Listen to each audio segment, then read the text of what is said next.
11 Jahre Entwicklung nähern sich dem Ende. Nur noch Sekunden bis zu diesem historischen Start. Die letzten Teile des Modells werden eingebaut. Die Lichter gehen aus und... Oh nein, was ist da passiert? Wie ist die Idee entstanden, Monaco zu bauen? Die Vision, Monaco zu bauen, ist eigentlich aus einer ganz trivialen Gelegenheit entstanden. Und zwar wurde ich von einem Journalisten gefragt, nachdem wir den Flughafen eröffnet haben. Ihr habt jetzt Schiffe, die fahren, ihr habt Flugzeuge, die fliegen, Autos, Züge und so weiter.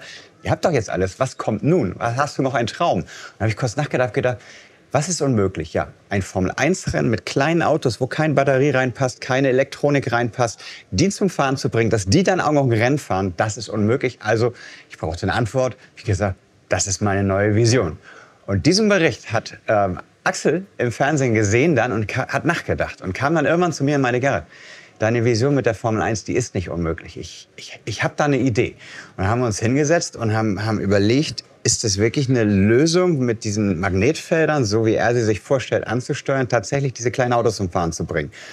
Und haben uns 1-2 Jahre Zeit gelassen, das immer wieder auszuprobieren. Und dann irgendwann haben wir gesehen, okay, aus der Vision könnte Wirklichkeit werden. Die Idee ist gar nicht so schlecht gewesen. Was ist das Besondere am Abschnitt Monaco?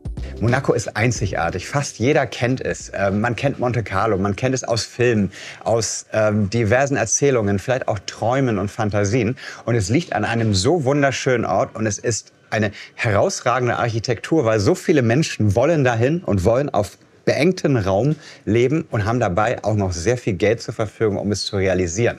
Und das alles zusammen und die ganzen Mythen und die Träume und die Fantasien und das Fürsten-Ehepaar. Und ich könnte jetzt stundenlang weiterreden, was Monaco alles so interessant macht. Wie funktioniert die Formel-1-Technik? 11 Jahre entwickeln wir in der Formel 1 und 11 Jahre suche ich eine einfache Antwort auf die Frage, wie das eigentlich funktioniert. Denn es ist eigentlich ganz einfach.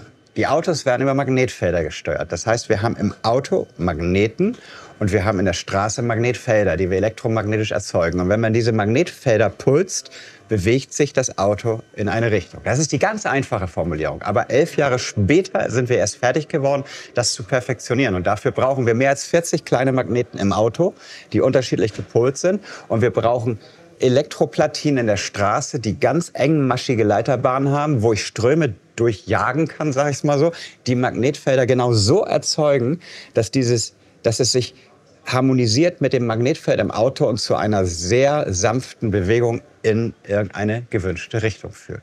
Was reizte dich an der technischen Umsetzung der Formel-1-Strecke? Ich bin früher viel Kart gefahren, genau zu der Zeit, als Michael Schumacher immer Weltmeister wurde. Und da hat mich die Formel 1 an sich fasziniert. Dazu war mir immer bewusst, dass es eigentlich fast unmöglich ist, diese kleinen Formel 1 Autos irgendwie hier realistisch zur Bewegung zu bringen. Das waren 2 Gründe, die mich sehr fasziniert haben, daran dieses Formel 1 Projekt irgendwie zum Erfolg zu bringen. Und dazu halt die Herausforderung. Die Herausforderung zu wissen, eigentlich geht es nicht. Und dann aber eine Idee zu haben, die 11 Jahre lang weiterentwickelt wurde und nie verworfen wurde, weil sie immer zu gut war, um sie zu verwerfen. Es hat zwar immer nicht gut genug funktioniert, um es zu eröffnen, aber wir wussten, wir sind da was, wie man so schön sagt, wir sind da was Großem auf der Spur, nämlich, dass wir diese Vision tatsächlich zum Laufen bringen. Und jetzt ist es soweit.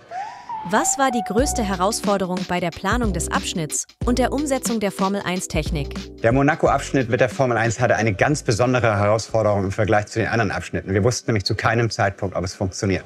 Das heißt, das Modellbauteam war mir immer im Nacken und hat gesagt, ja, wie hättest du das denn jetzt gerne? Und ich konnte zu jedem Zeitpunkt immer nur sagen, ich weiß es noch nicht. Wir sind noch nicht so weit. Wir müssen das noch planen. Wir wissen nicht mal, wie viel Wärme wir erzeugen werden, wie viel Platz wir brauchen unter der Anlage, wie breit die Straße sein muss oder darf. Wir wussten zu fast keinem Zeitpunkt die Antworten auf die Fragen, die der Modellbau eigentlich gerne beantwortet haben wollte. Und das war die große Herausforderung, dass wir zu keinem Zeitpunkt wussten, wie unsere Anforderungen sind. Es näherte sich erst über die Jahre an. Da war der Modellbau aber schon längst am Bauen und wir mussten uns da immer arrangieren und ich musste immer sagen, sorry, wir müssen da noch eine kleine Sache ändern, uns ist da was aufgefallen und das war die größte Herausforderung. Wie viele Stunden musstest du Formel-1-Rennen sichten, um zu verstehen und zu übertragen, wie die Fahrer denken und Entscheidungen treffen?